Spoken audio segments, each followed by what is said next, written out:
La monnaie, du troc au paiement numérique. La monnaie occupe une place centrale dans toute économie. Elle permet d'acheter des biens, de payer des services et de régler des dettes. Avant d'aller plus loin, nous vous invitons à mettre une pause à cette vidéo, à cliquer sur le pouce bleu, vous abonner et activer la cloche de notification pour ne rien rater de nos prochaines vidéos.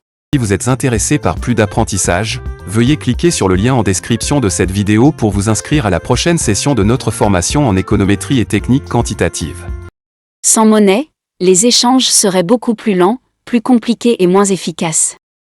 Avant l'apparition de la monnaie, les individus utilisaient le troc. Le troc consiste à échanger directement un bien contre un autre. Par exemple, une personne pouvait échanger du blé contre du tissu. Mais ce système avait plusieurs limites.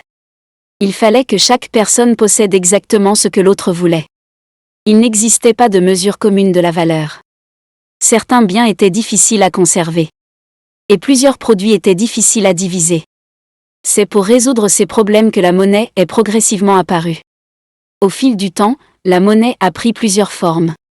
D'abord, il y a eu la monnaie marchandise. Il s'agissait de biens utilisés comme moyen d'échange, comme l'or, l'argent, le sel ou le bétail. Ces biens avaient une valeur propre. Ensuite, la monnaie métallique s'est développée. Les pièces en or, en argent ou en cuivre ont rendu les échanges plus simples et plus standardisés. Puis est apparue la monnaie papier. Les billets ont permis de remplacer progressivement les métaux précieux par un support plus léger et plus pratique. Avec le développement des banques, la monnaie scripturale et la monnaie de crédit ont pris de l'importance. On parle ici des chèques, des virements, des dépôts bancaires et des autres instruments reposant sur la confiance dans le système financier. Aujourd'hui, nous utilisons de plus en plus la monnaie électronique. Les cartes bancaires, les paiements mobiles, les portefeuilles numériques et les banques en ligne permettent d'effectuer des transactions sans utiliser d'argent physique. Mais qu'est-ce que la monnaie moderne ? La monnaie moderne est principalement une monnaie fiduciaire. Cela signifie qu'elle n'a pas forcément une grande valeur matérielle en elle-même. Un billet, par exemple, vaut beaucoup plus que le papier utilisé pour le fabriquer.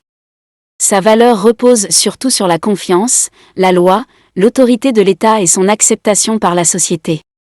Autrement dit, la monnaie moderne fonctionne parce que les agents économiques croient en sa valeur et acceptent de l'utiliser dans les échanges.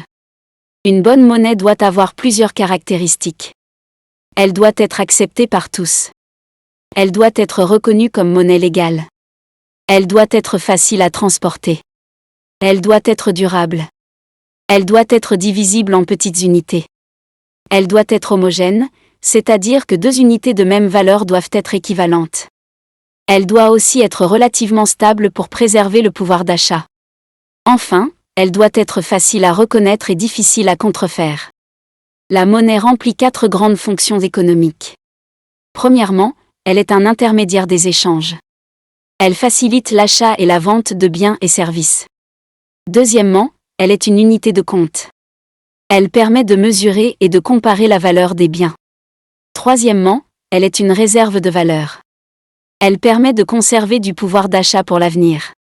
Quatrièmement, elle est un instrument de paiement différé. Elle facilite les crédits, les dettes et les paiements futurs. La monnaie est donc essentielle au fonctionnement de l'économie. Elle facilite le commerce. Elle encourage la spécialisation. Elle soutient l'épargne et l'investissement. Elle rend possible le crédit. Elle structure le système bancaire. Elle stimule la croissance économique. Et elle simplifie les transactions modernes. À retenir. La monnaie a évolué du troc vers les paiements numériques. Même lorsqu'elle n'a pas de valeur matérielle propre, elle reste puissante parce qu'elle repose sur la confiance, la loi et l'acceptation collective. Comprendre la monnaie, c'est comprendre l'un des piliers fondamentaux des économies modernes. Si vous êtes intéressé par plus d'apprentissage, veuillez cliquer sur le lien en description de cette vidéo pour vous inscrire à la prochaine session de notre formation en économétrie et technique quantitative.